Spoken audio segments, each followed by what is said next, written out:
ও ভাই বাবাজিরা, আল্লাহর মৃত্যু খুবই কঠিন।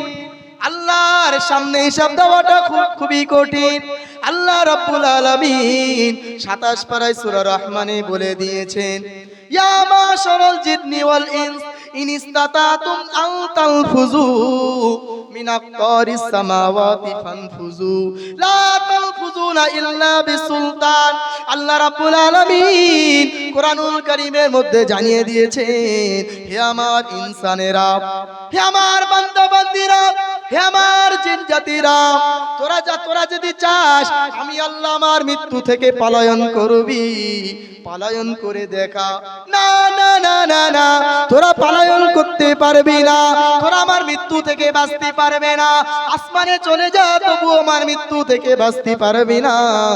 জমিনের মধ্যে চলে যা, তবু আমার মৃত্যু থেকে বাঁচতে পারবি না। ও ভাই বাবাজিরা, এই মৃত্যুর যন্ত্রণা এতটাই কঠিন, এই মৃত্যু থেকে পলায়ন করা অসম্ভব। যার সৃষ্টি হয়েছে তার একদিন মৃত্যু হবে কি হবে না? প্রত্যেক জিনিস, যে জিনিস সৃষ্টি হবে সেই জিনিস একদিন একদিন ধ্বংস হয়ে যাবে, সব কিছু দুনিয়া থেকে মুছে যাবে। শুধুমাত্র আমার আল্লাহর অস্তিত্বই বাকি থাকবে। একটু জোরে বলি, কথা বুঝে আসছে? এই মৃত্যুর জন্য আমাদের চিন্তা করতে হবে কি হবে না? কোন নবী রাসূল দুনিয়াতে বাঁচে নাই, কোন ওলি আউলিয়া দুনিয়াতে বাঁচে নাই, কোন ফেরেশতা দুনিয়াতে বাঁচবে না, কোন জিন জাতি বাঁচবে না। সকলকে একদিন মরতেই হবে, সবাইকে একদিন আখিরাতের জন্য চলে যেতে হবে, সবাইকে একদিন আল্লাহর কাছে হিসাব দিতে হবে। নবীরা কেঁদেছে, ওলিরা কেঁদেছে, নবীর স্ত্রীরা কেঁদেছে, কবরের ভয়তে, আল্লাহর ভয়তে, মৃত্যুর ভয়তে সকলেই কেঁদেছে।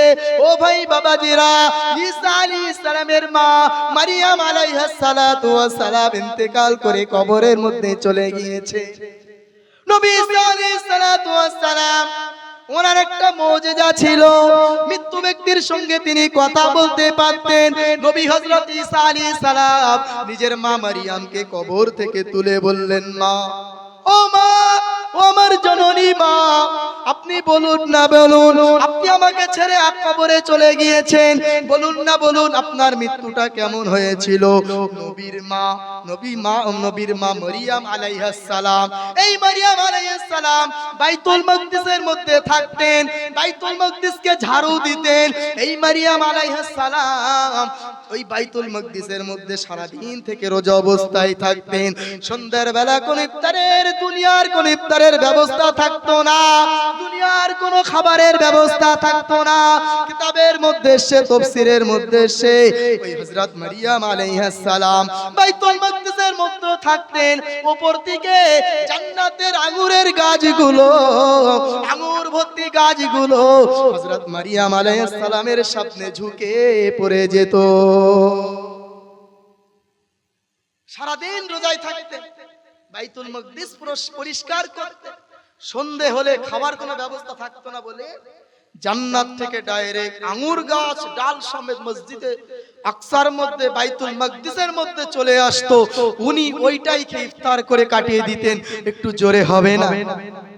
ও ভাই বাবাজিরা, সেই মারিয়াম আলাইহিস সালাতু ওয়াস সালাম, যিনি জীবনে কোনোদিন বিয়ে করেননি, আল্লাহর আমায় নবী হযরত ঈসা আলাইহিস সালামকে মারিয়ামের পেটে দিয়েছিলেন বাপ ছাড়া। আল্লাহর কত ক্ষমতা দেখে। নবী হযরত আদম আলাইহিস সালামকে বিনা বাপ মায় সৃষ্টি করেছেন কি করেননি? নবী হযরত ঈসা আলাইহিস সালামকে মা দিয়েছেন, বাপ দেননি, তাই না? আবার অনেকের বাপ দিয়েছে, মাও দিয়েছে। এটা আল্লাহর শক্তি। এটা কার শক্তি? আল্লাহর শক্তি। নবী ঈসা আলাইহিস সালাম তার মাকে ডেকে বললেন, মা, বলুন না, বলুন আপনার মৃত্যুটা কেমন হয়েছিল? আপনার যখন মৃত্যু এসেছিল আপনার কেমন অনুভব হয়েছিল? আম্মা জান মারিয়াম আলাইহিস সালাম বললেন, বেটা, ওই রকম কষ্ট যেন দুনিয়াতে আল্লাহ কাউকে আর না দেয়, আমার যতটা কষ্ট হয়েছে। ও বেটা ঈসা, কি বলবো সেই যন্ত্রণার কথা। যেমন একটা জ্যান্ত ছাগলের চামড়া ছাড়ালে যেমন ছটফট করে, আমার মৃত্যুটাও তার চেয়ে বেশি বেদনাদায়ক ছিল। ও ভাই বাবাজিরা, নবীর মা এমন একজন নবীর মা যার উপরে ইনজিল শরীফ নাজিল হয়েছিল, যে মা পবিত্র মা, যে মারিয়াম আলাইহিস সালাম জান্নাতে গিয়ে আমার আপনার নবী মুহাম্মদুল আরবীর স্ত্রী হবে। মারিয়াম আলাইহিস সালাম জান্নাতে গিয়ে নবীজির স্ত্রী হবে। সেই মারিয়াম আলাইহিস সালাম বলছে, মৃত্যুর যন্ত্রণা তো আমার এত কঠিন হয়েছিল, যেমন ছাগলের চামড়া ছিললে, হাত দিয়ে ছিললে যতটা কষ্ট হয় তার থেকে বেশি কষ্ট। ও ভাই বাবাজিরা, আগে আপনারা শুনেছেন বিশ্ব নবী মায়ার নবী মুহাম্মদুল আরবী সাল্লাল্লাহু আলাইহি সাল্লাতু ওয়াস সালাম মৃত্যুর যন্ত্রণায় ছটফট করছেন। নবীজির মুখ দুটো, ঠোঁট দুটো বিড়বিড় বিড়বিড় বিড়বিড় করে যেন কি বলছে। আম্মা জান ফাতেমা বলে, আমি ওটা শোনার জন্য আমার আব্বার কানের কাছে আমি মাথাটা নিয়ে গেলাম, কানটা নিয়ে গেলাম। আমার আব্বা বিশ্ব নবী বিড়বিড় করে কি বলে। ফাতেমা বর্ণনা করেন, বিশ্ব নবী মায়ার নবী মুহাম্মদুল আরবী সাল্লাল্লাহু আলাইহি সাল্লামের এর কাছে আমার কাঁধ নিয়ে গেলাম, দেখলাম আমার আব্বা জান উনি মুখ দিয়ে বলছেন, আল্লাহুম্মা হাউবিন আলাইয়া সাকারাতিল মাউত, আল্লাহুম্মা হাউবিন আলাইয়া সাকারাতিল মাউত। নবীজি বলেন, ও আল্লাহ দয়াময়, আমি মুহাম্মদুল আরবী মৃত্যুর যন্ত্রণা সহ্য করতে পারছি না। ও আল্লাহ দয়াময়, আমার মৃত্যুর যন্ত্রণাটা একটু সহজ করে দাও। ও ভাই বাবাজিরা, এই কথাটা আমি এই জন্য বলছি, একটু ভেবে দেখুন না। জানার জন্য আমরা সবাই, জানার উম্মত আমরা সবাই, যিনি হলেন আল্লাহর প্রিয় বন্ধু, তিনি তার মুখ দিয়ে এই কথা বড় চাল্লা, আমি আর মৃত্যুর যন্ত্রণা সহ্য করতে পারছি না। জানার আগে পিছে কোনো গুনাহ নেই, সেই নবী বলে, আল্লাহ আমার মৃত্যুর যন্ত্রণা সহজ করে দাও। আমাদের মৃত্যুটা তাহলে কত কষ্টকর হবে একটু ভেবে দেখুন না ভাই। যে নবীর জন্য আমরা, সেই নবী বলছে, আল্লাহ আমার মৃত্যু যন্ত্রণা সহজ করে দাও। একটু সবাই বলি নাউজুবিল্লাহ। আল্লাহ আমাদের মৃত্যুর যন্ত্রণা থেকে সকলকে হেফাজত করুক। সকলেই বলি আল্লাহুম্মা আমিন। ও ভাই বাবাজিরা, এই মৃত্যু একদিন আমাদের গ্রাস করবে। আল্লাহ রাব্বুল আলামিন কোরআনুল কারীমের মধ্যে বলেছেন, কুল্লু নাফসিন যায়িকাতুল মাউত, প্রত্যেক জীবকে, প্রত্যেক জানোয়ারকে মৃত্যুবরণ করতে হবে, মৃত্যুর স্বাদ গ্রহণ করতে হবে। যার আমলটা যত ভালো হবে তার মৃত্যুটা অত সহজ হবে, যার মৃত্যুটা খারাপ হবে তার মৃত্যুর যন্ত্রণা অত কঠিন হবে। আজরাইল আলাইহিস সালাম তার সামনে অত ভয়ানক চেহারা নিয়ে আসবে। ও ভাই বাবাজিরা, সেই মৃত্যুর জন্য আমাদের তৈরি হতে হবে, কি হবে না? আমাদের মৃত্যুর জন্য তৈরি হতে হবে। ভাই বাবাজিরা, এত কষ্টদায়ক আমাদের মৃত্যু হয়তো সামনে আসবে, আমরা কল্পনাও করতে পারছি না। মৃত্যুর পরে কেন আস্তে আস্তে গোসল দিতে হয়, আপনারা সকলে হয়তো জানেন। আস্তে আস্তে গোসল দিতে হয়, হাত পা ব্যথা থাকে, জোরে চাপা যায় না। আমাদের হাতে কোথাও ব্যথা লাগলে ওই জায়গায় আস্তে আস্তে বুলাতে হয়, তেল মালিশ করতে হয়, নাই লাগে। মৃত্যুর যন্ত্রণা, মৃত্যুর ব্যথা, শরীর থেকে যখন আত্মা আলাদা হয়ে যায় ওই সময় আরো ব্যথা থাকে, আরো ব্যথা থাকে। মানুষের ওই মৃত্যু ব্যক্তির দেহে যদি একটু টাচ করা হয়, সে বাবারে মারে বলে চিল্লে ওঠে। একে বলে, ওরে আমার জীবিত ভাই বোনেরা রে, তোর একটু আস্তে ডল, আস্তে ডল, আস্তে পানি ঢেল, আমি সহ্য করতে পারছি না। আপনি ভেবে দেখেন, যারা আপনার গলায় ফাঁসি লাগে আত্মহত্যা হয়, যারা বিষ খেয়ে মারা যায়, পুলিশ তাদের টেনে টেনে নামায়, তাদের ছুঁড়ে মেরে ফেলে দেয়, তারা কত না কত কষ্ট পায়, তারপরেও তারা জাহান্নামের মধ্যে থাকবে। আল্লাহ আমাদের ওই সমস্ত খারাপ মৃত্যু থেকে বাঁচাক। আমরা সকলে বলি আল্লাহুম্মা আমিন। ও ভাই বাবাজিরা, বর্তমান ফিতনার যুগ, এই ফিতনার যুগে আমাদেরকে মৃত্যুর যন্ত্রণা মনে আসা বড় নসিবের ব্যাপার। নবীজির স্ত্রীরা কত আল্লাহর ওলিরা দিন দিন সারা দিন দিন রোজা থাকতেন আর রাতে রাতে আল্লাহর ইবাদতে রাত কাটিয়ে দিতেন। তারপরেও তাদের সকালবেলা উঠলে তাদের চোখগুলো ফুলে থাকতো, জাহান্নামের ভয়েতে তারা কাঁদতেন, মৃত্যুর ভয়ে তারা কাঁদতেন। ও ভাই বাবাজিরা, বিশ্ব নবী মায়ার নবী মুহাম্মদুল আরবি সাল্লাল্লাহু আলাইহি ওয়াসাল্লামের বড় স্ত্রী আম্মা জান খাদিজা রাদিয়াল্লাহু আনহা, নাম শুনেছেন আপনারা? আমাদের আম্মা জান খাদিজাতুত তাহেরা রাদিয়াল্লাহু আনহা বিশ্ব নবীর সুখের স্ত্রী, বিশ্ব নবীর দুঃখের স্ত্রী, হ্যাঁ কি না? ও ভাই বাবাজিরা, বিশ্ব নবী মায়ার নবী মুহাম্মদুল আরবি সাল্লাল্লাহু আলাইহি সাল্লাতু ওয়াসসালাম যখন ওহী আসার আগে উনি আল্লাহর ইবাদত করতেন চুপি চুপি। গারে হিরাই চলে যেতেন বিশ্ব নবী, গারে হিরাই বসে বসে বিশ্ব নবী আল্লাহ আল্লাহ জিকির করতেন, লা ইলাহা ইল্লাল্লাহ জিকির করতেন। ও ভাই বাবাজিরা, রাত পার হয়ে যেত, দিন পার হয়ে যেত, বিশ্ব নবী নিচেই নামতেন না। ওই সময় আমাদের আম্মা জান হযরত খাদিজা রাদিয়াল্লাহু আনহা বড় পাহাড় চড়ে চড়ে ওই নবীজির কাছে চলে যেতেন, গারে হিরাই চলে যেতেন। এখনো পর্যন্ত বয়স্ক হাজিরা ওই পাহাড়ে উঠতে পারে না। 40+ বয়স খাদিজা, ওই খাদিজা রাদিয়াল্লাহু আনহা গুটি গুটি গুটি গুটি পায়ে অল্প পানি নিয়ে অল্প খাদ্য নিয়ে নবীজির কাছে যেতেন, নবীজিকে খাইয়ে আসতেন। আম্মা জান খাদিজা রাদিয়াল্লাহু আনহা ওহী হবার পরে যখন বিশ্ব নবী নবুয়ত পেয়ে গিয়েছিলেন, তারপরে নবীজি যখন দাওয়াতের জন্য এলাকায় এলাকায় চলে যেতেন, মার খেয়ে খেয়ে বাড়ি আসতেন আমার নবী। ওই সময় খাদিজা রাদিয়াল্লাহু আনহা বুকে জড়িয়ে ধরতেন, নবীজিকে সান্ত্বনা দিতেন, ইয়া রাসূলুল্লাহ, ইয়া হাবিবাল্লাহ, হুজুর কষ্ট নেবেন না, কষ্ট নেবেন না, আপনি একদিন সফল হয়ে যাবেন, আপনি একদিন কামিয়াবি হয়ে যাবেন, এই বলে খাদিজা রাদিয়াল্লাহু আনহা সান্ত্বনা দিতেন। শুধু তাই নয়, নবীজি যতক্ষণ পর্যন্ত বাড়ি না আসতেন আম্মা জান খাদিজা রাদিয়াল্লাহু আনহা দরজার মুখে দাঁড়িয়ে থাকতেন। যতক্ষণ পর্যন্ত দাওয়াত না দিয়ে নবীজি ঘরে না ফিরতেন, আম্মা জান খাদিজা ওখানেই দাঁড়িয়ে থাকতেন। একটু জোরে বলি সুবহানাল্লাহ।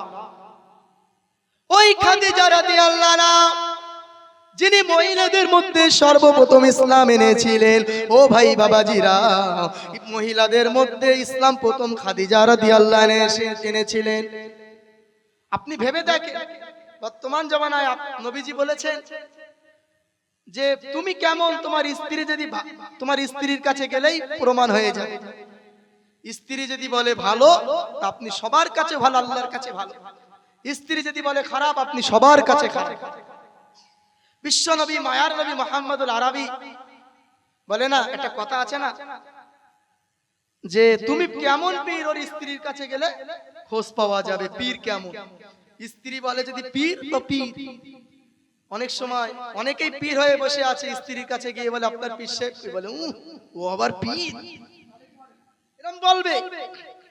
তার ব্যবহার, তার ক্যারেক্টার সেখানেই স্ত্রী ভালো জানে, কেননা সংসার করে, তার সাথে একসঙ্গে থাকে। বিশ্ব নবী মায়ার নবী খাদিজাকে বলছে, খাদিজা, ও আমার বিবি খাদিজা, আল্লাহ আমাকে রাসূল করে দুনিয়াতে পাঠিয়েছে। আল্লাহ হলো এক, দুনিয়ার মূর্তিগুলো হলো সব বেকার, অন্য ধর্ম হলো ফালতু বেকার। খাদিজা রাদিয়াল্লাহু আনহা বললেন, আমানতু বিল্লাহি ওয়া রাসূলিহি, ইয়া রাসূলুল্লাহ, আপনি আমাকে কলেমা শাহাদাত পড়িয়ে দেন। একটু জোরে হবে না? এক বাক্যে ওই খাদিজা রাদিয়াল্লাহু আনহা নবীজিকে বিয়ে করেছেন, আর লাখপতি ছিলেন খাদিজা রাদিয়াল্লাহু আনহা। সমস্ত সম্পদ নবীজির পায়ের কাছে রেখে দিয়েছিলেন, বলেছিলেন, ইয়া রাসূলুল্লাহ, এটা আপনার, আপনি যেখানে ইচ্ছা ব্যয় করতে পারেন, আপনি যেখানে ইচ্ছা এটাকে খরচ করতে পারেন। একটু জোরে হবে না? ও ভাই বাবাজিরা, মন দিয়ে শুনুন।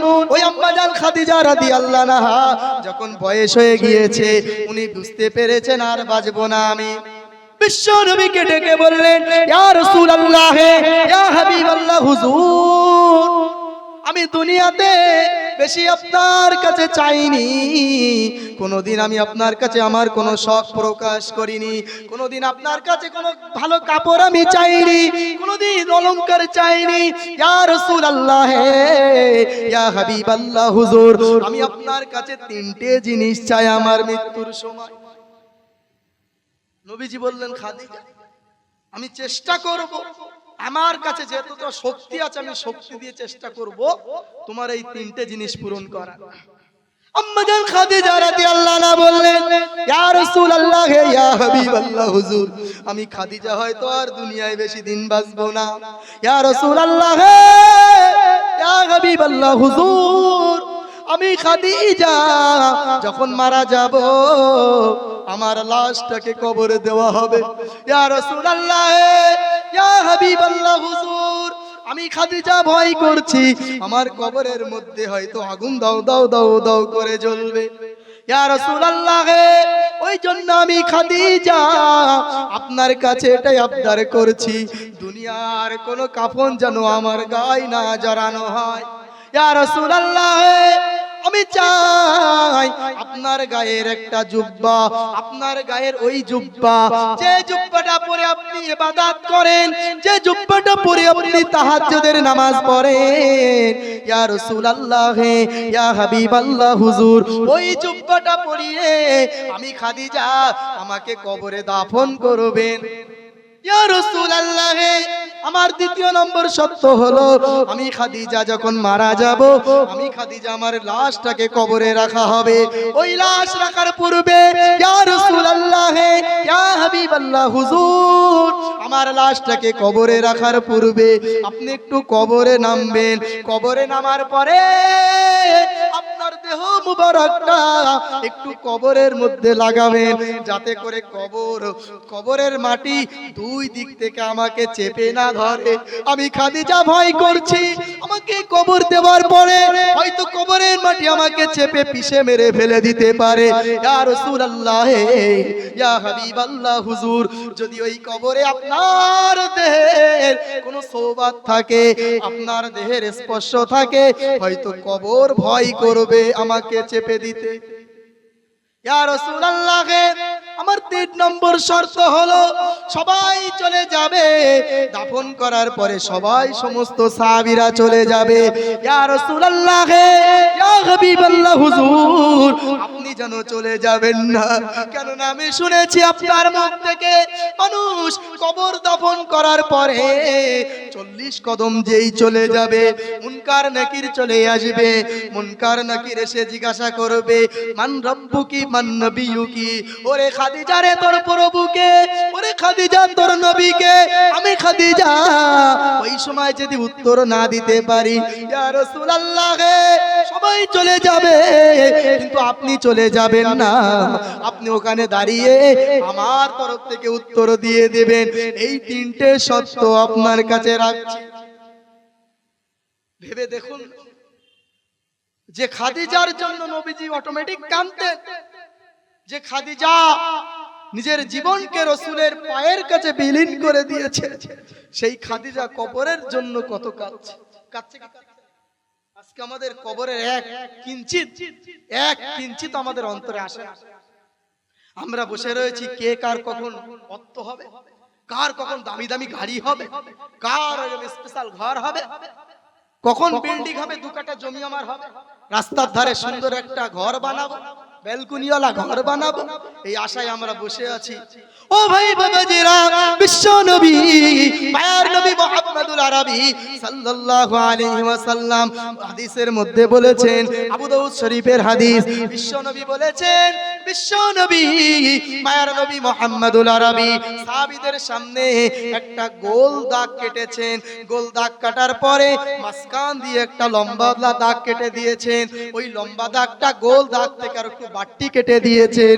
সাহাবীরা বুঝতে পারে না। ও ভাই বাবাজিরা, ওই সময় বিশ্ব নবী ওই গোল দাগের মাঝখানে ছোট ছোট ছোট ছোট দাগ 2 দিক থেকে কেটে দিয়েছেন।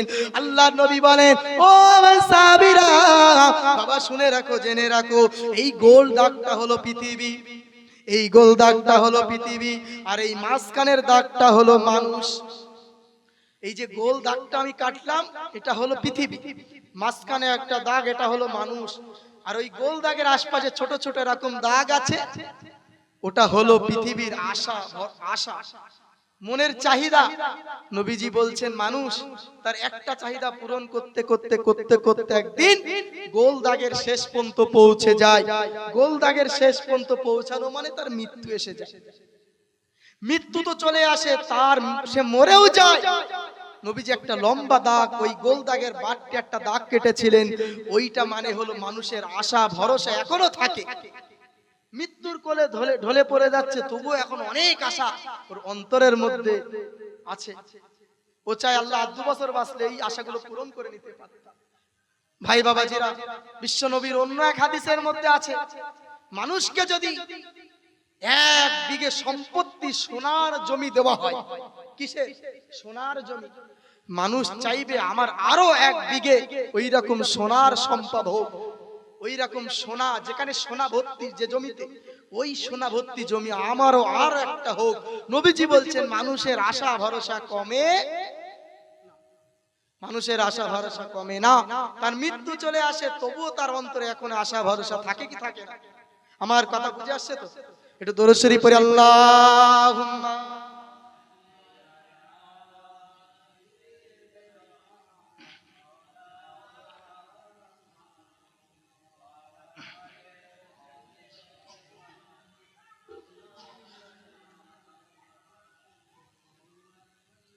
सिद्धरा से भी आगे कौन गया, जिब्रील अमीन से पूछो, मेराज का दुल्हा कौन बना, जिब्रील अमीन से पूछो। क्या है तो गिरे शाह उमम, क्या फर्श ज़मी, क्या अर्श ज़मी, क्या फर्श ज़मी, क्या अर्श बरी, सुल्तान मदीना, सुल्तान मदीना का रुतबा, जिब्रील अमीन से पूछो, सिद्धरा से भी आगे कौन गया, जिब्रील अमीन से पूछो। अल्लाहुम्मा।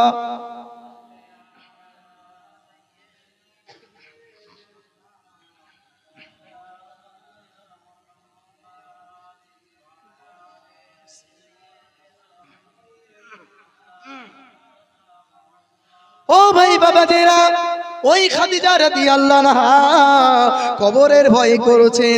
যে খাদিজা এমন একজন স্বামীকে পেয়েছেন, যে স্বামী হলেন এমন একজন স্বামী যিনি হাউজে কাউসারের কাছে দাঁড়িয়ে থাকবেন, হাউজের কাউসারের কাছে দাঁড়িয়ে মানুষদেরকে পানি পান করাবেন। ওই খাদিজা মৃত্যুর চিন্তায় কত অধীর হয়ে পড়েছে, কত ব্যস্ততায় পড়ে গিয়েছে। নবীজি বিশ্ব নবী, মায়ার নবী মুহাম্মদুল আরবী সাল্লাল্লাহু আলাইহি ওয়াসাল্লাম, খাদিজা রাদিয়াল্লাহু আনহা তখন মারা গিয়েছে। আম্মা জান আয়েশার কাছে নবীজি বিশ্রামের জন্য রাত কাটাচ্ছেন। ও ভাই বাবাজিরা, মধ্যরাতে আম্মা জান খাদিজা রাদিয়াল্লাহু আনহা বর্ণনা করেন, আমি বিশ্ব নবীকে খোঁজার জন্য রাতের বেলা পাশে হাত দিই, কিন্তু না না না, আমার নবীর কোনো অস্তিত্ব পাওয়া যায় না। আমিও আয়েশা, আমি একজন মেয়ে মানুষ, আমার মনে সন্তানের মন্ত্রণা চলে এসেছে। শয়তান বলছে, ওরে আয়েশা রে, তোর স্বামী রাসূলুল্লাহ অন্য কোন স্ত্রীর কাছে চলে গিয়েছে। আমি মনে করলাম আমার নবী অন্য কোন স্ত্রীর ঘরে চলে গিয়েছে। আমি রেগে ঘর থেকে, হুজরা মোবারক থেকে বার হলাম। বার হওয়া মাত্রই আমি হযরত আয়েশা রাদিয়াল্লাহু আনহা প্রত্যেক স্ত্রীর ঘরে ঘরে চেক করলাম। না না না না, বিশ্ব নবীর কোনো খোঁজ পাওয়া গেল না। লাস্টে আমি খোঁজ পেলাম জান্নাতুল মুআল্লা একটা কবরস্থান আছে, ওই কবরস্থান থেকে আমার নবীর করুণ কণ্ঠে কান্নার আওয়াজ ভেসে আসে। আমি আয়েশা দৌড়ে দৌড়ে চলে গেলাম। আমি আয়েশা দৌড়ে দৌড়ে চলে যাবার পরে আমি বিশ্ব নবীর পিছনে দাঁড়িয়ে গেলাম। আমি দাঁড়িয়ে দাঁড়িয়ে কান পেতে শুনতে লাগলাম আমার নবী কি দোয়া করে। ও ভাই বাবাজিরা, আম্মা জান আয়েশা রাদিয়াল্লাহু আনহা বর্ণনা করেছেন, আমি কান পেতে শুনতে লাগলাম আমার নবী বিশ্ব নবী মায়ার নবী মুহাম্মদুল আরবি সাল্লাল্লাহু আলাইহি ওয়াসাল্লাম আল্লাহর কাছে দুহাত তুলে আম্মা জান খাদিজা রাদিয়াল্লাহু আনহার জন্য দোয়া চাচ্ছেন। আমার আল্লাহর কাছে দোয়া চাই, ও আল্লাহ রাব্বুল আলামিন, আমি আমার প্রিয়তমা খাদিজাকে হারিয়েছি, না জানি আমার খাদিজা কবরের মধ্যে কি অবস্থায় আছে।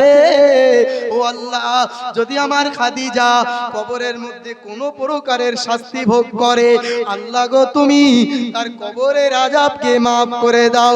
নবীজি দোয়া শেষ করেছেন, আমি নবীকে বললাম ইয়া রাসূলুল্লাহ, ইয়া হাবিবাল্লাহ, হুজুর আপনি আপনার স্ত্রীকে এত ভালোবাসেন, আমাদের মনে হয় আপনি আমাদের অত ভালোবাসেন না।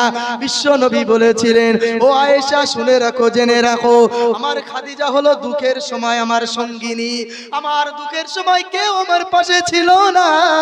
আমি জন্মের আগে আমার বাপকে হারিয়েছি, 6 বছর বয়সে আমার মাকে হারিয়েছি, তার কয়েক বছর আমার পর আমার দাদুকে হারিয়েছি, আমার চাচাদেরকে হারিয়েছি, আমার সাহস দেওয়ার মতো কেউ ছিল না দুনিয়াতে।